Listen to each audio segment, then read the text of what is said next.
Hello everyone, আসসালামু আলাইকুম। আজকে খুব গুরুত্বপূর্ণ একটা বিষয় নিয়ে কথা বলবো।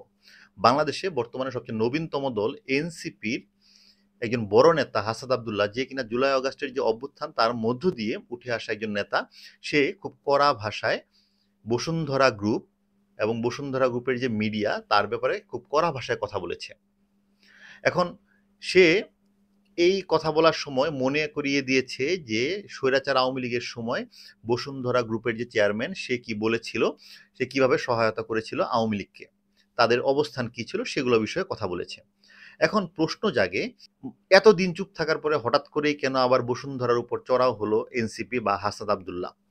এগুলোর কিন্তু সব এমনি এমনি ঘটছে না, এগুলোর কিন্তু বেশ কিছু কারণ রয়েছে। সব বিষয় নিয়ে আজকে যুক্তির সাথে কথা বলবো, আলোচনা করব।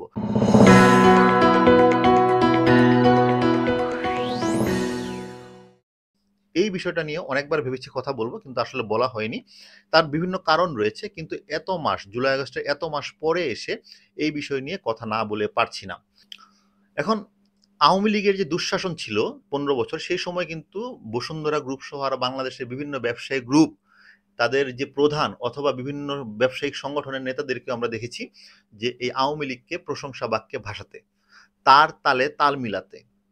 এবং সেই বাক্যগুলো, সেই কথাগুলোই কিন্তু পরবর্তী সময়ে, জুলাই আগস্ট পরবর্তী সময়ে এই গ্রুপ সংগঠন এবং কোম্পানিগুলোর বিরুদ্ধে একটা বড় অস্ত্র হিসেবে আবির্ভূত হয়েছে। এখন আসল ঘটনাটা বলি, কেন এনসিপি হঠাৎ করে বসুন্ধরার বিপক্ষে লাগলো।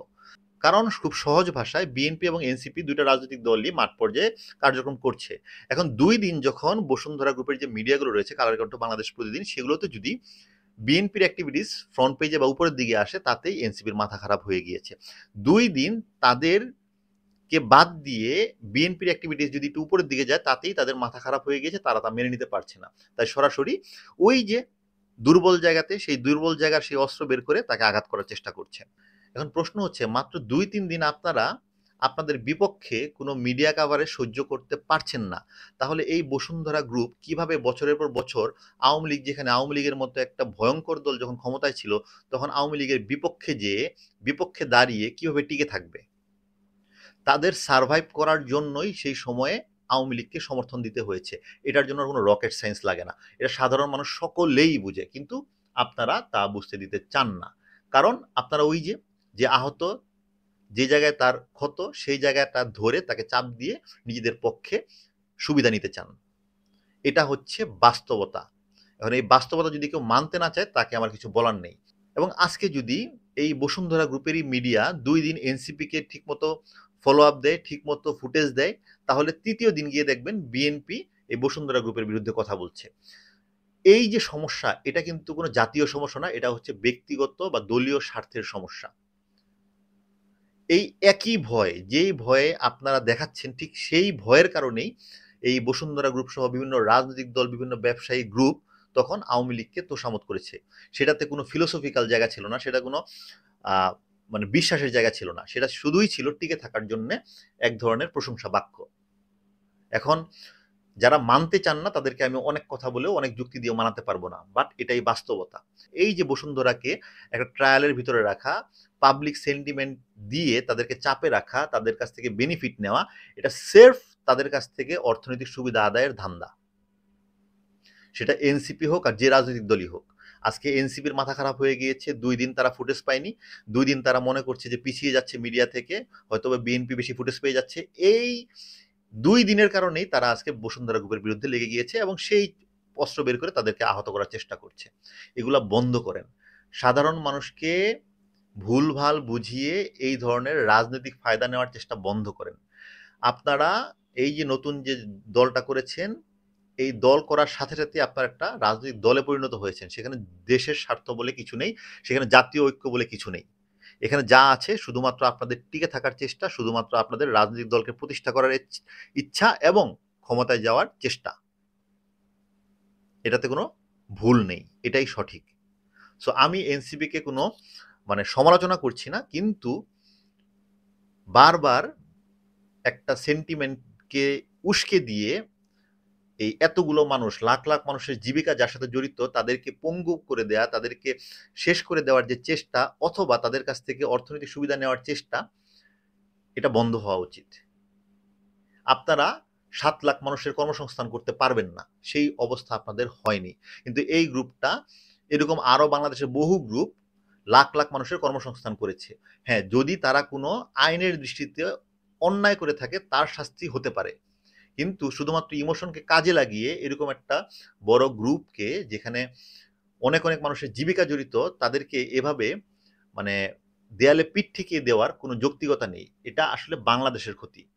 বাংলাদেশ যদি চলতে হয় তাহলে অবশ্যই বাংলাদেশের গ্রুপ অফ কোম্পানি যারা রয়েছে তাদেরকে ব্যবসা করে দিতে হবে, কারণ দেশি কোম্পানি ব্যবসা করলে দেশের টাকা দেশে থাকবে।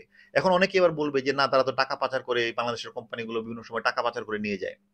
সেটা আপনারা রুলস, ল, আইন দিয়ে লক করেন, কিন্তু বিদেশি কোম্পানি দিয়ে বাংলাদেশ পরিচালনা করতে পারবেন না। যদি পারেন তাহলে আমি একদম 100% বলে দিই, বিদেশি পলিটিশিয়ান এনে বাংলাদেশকেও পরিচালনা করা সম্ভব। সেটা আপনারা মানবেন? বিদেশ থেকে পলিটিশিয়ান হায়ার করে বাংলাদেশের পলিটিক্স বা রাজনীতি যদি পরিচালনা করা হয়, এই বিএনপি এনসিপি মানবে? ঠিক একইভাবে সেটা যেমন সম্ভব না, ঠিক একইভাবে বাংলাদেশের ব্যবসা সবকিছু চালানোর জন্য বাংলাদেশি কোম্পানি লাগবে। আর আপনারা যারা নতুন নতুন, যারা আওয়ামী লীগ পরবর্তী সময়ে ক্ষমতার একটা উষ্ণতা পাচ্ছেন, তারা অনেকে ছোটখাটো ব্যবসা করার চেষ্টা করছেনও জানি আমরা। সেই ব্যবসা দিয়ে এই লাখ লাখ মানুষের কর্মসংস্থান করতে পারবেন না। সেই ব্যবসা দিয়ে আপনারা ব্যক্তিগতভাবে বা পারিবারিকভাবে রিচ হতে পারবেন, হয়তোবা 14 পুরুষের জন্য টাকাও জমিয়ে ফেলতে পারবেন, কিন্তু জীবিকা তৈরি করা লাখ লাখ মানুষের, সেটা চারটিখানি কথা না, তার জন্য যুগের পর যুগ চেষ্টা লাগে। সো এই যে আজকে বসুন্ধরা গ্রুপের বিরুদ্ধে যে মিডিয়া ট্রায়াল হচ্ছে, কিছুতেই সোশ্যাল মিডিয়াতে লেখালেখি হচ্ছে, আরেকবার লেখার আগে চিন্তা করেন যে কার পক্ষে লিখছেন, আপনার লেখা কাকে বেশি বেনিফিট দিচ্ছে। শুধুমাত্র সেন্টিমেন্টে ভাসলে হবে না, বাস্তবতা বুঝতে হবে। এর মানে বসুন্ধরাকে আজকে সমর্থন করা বা কোনো ব্যবসায়িক গ্রুপকে সমর্থন করা মানেই আওয়ামী লীগকে সমর্থন করা না। আওয়ামী লীগকে সাধারণ মানুষ যেভাবে ঘৃণা করে, আওয়ামী লীগের যে 15 বছরের দুঃশাসনকে যেভাবে মানুষ ঘৃণা করে, আমিও সেভাবে ঘৃণা করি। সেভাবেই তাদেরকে বাংলাদেশ থেকে বিতাড়িত করার জন্য আমিও কাজ করেছি। আমারও একটু হলেও কন্ট্রিবিউশন রয়েছে। কিন্তু তাই বলে আমি আমার বিবেক বেচে দেইনি। আমরা সাধারণ মানুষের বিবেক বেচে দেওয়ার জন্য বসে নেই। এর কোনো মানে নেই যে জুলাই অগাস্টকে সমর্থন করলেই এনসিপিকে সমর্থন করতে হবে, বা আওয়ামী লীগকে পছন্দ না করলেই বিএনপিকে পছন্দ করতে হবে, এমন কোনো রুলস, ল, আইন নেই। যুক্তির জায়গা থেকে কথা বলতে হবে। এই সকল ধান্দাবাজি, এই সকল কর্পোরেট চাঁদাবাজি, এই সকল অর্থনৈতিক সুবিধার জন্য এই যে মিডিয়া ট্রায়াল, এই যে কিছু থেকে কিছু হলেই সেন্টিমেন্টকে ইউজ করা, সেগুলো বন্ধ করতে হবে। এগুলোর দিন শেষ, এগুলো আমরা বুঝে গিয়েছি। প্রতিটা মানুষ, প্রতিটা মিডিয়া, প্রতিটা নেতা শুধুমাত্র নিজের ধান্দায় ঘুরছে, নিজের ধান্দায় কথা বলছে। এই কয়েকদিন আগেও কিন্তু আমরা দেখেছিলাম যে মির্জা আব্বাসকে বসুন্ধরার বিপক্ষে বিভিন্ন রকম কথা বলতে, এনসিপিকে ঘিরে এবং বসুন্ধরা গ্রুপকে ঘিরে। এখন আবার এনসিপি নিজেই বসুন্ধরা গ্রুপের বিরুদ্ধে কথা বলেছে। বুঝে নেন আপনারা কেন বলছে। এখানে বসুন্ধরা গ্রুপকে শুধুমাত্র ভিকটিম বানানো হচ্ছে, শুধুমাত্র রসের হাড়ি হিসেবে তার কাছ থেকে রস নেওয়ার জন্য এত চাপ প্রয়োগ করা হচ্ছে। এটাই সায়েন্স, এটাই বাস্তবতা।